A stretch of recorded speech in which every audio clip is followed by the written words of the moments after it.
अल्हम्दुलिल्लाह सिलसिला रूहानी इलाज में एक वजीफ़ा बताया गया, ला इलाहा इल्लल्लाहु अल मलिकुल हक्कुल मुबीन। अल्हम्दुलिल्लाह हमारे इस्लामी भाई ने इस वजीफे पर अमल किया।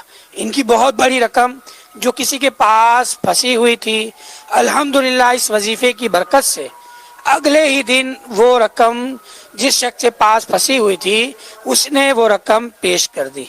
अल्लाह पाक की रहमत है। ये जो वजीफ़ा आपको बताया गया ना, अभी जो मदनी बहार सुनाई आपको, ये वजीफ़ा मेरे शेख तरीक़त अमीर सुन्नत दामद बक़ाउतुहुल्लाह अलैहि ने इरशाद फरमाया था। आपने ये वजीफ़ा अता फरमाया है, ला इलाहा इल्लल्लाहुल मलिकुल हक़्क़ुल मुबीन, कि अगर आपकी कहीं जैसे रकम फंस गई है, कोई आपके पैसे दबा कर बैठ गया है, अच्छा कोई आपकी जायदाद पर, आपकी प्रॉपर्टी पर किसी ने कब्ज़ा कर लिया है, आपको आपका हक़ नहीं मिल पा रहा, और बहुत से मसाइल के हल के लिए वजीफ़ा किया जाता है। ये 100 मरतबा पढ़ना होता है रोज़ाना, और 3 दिन का ये अमल होता है। आप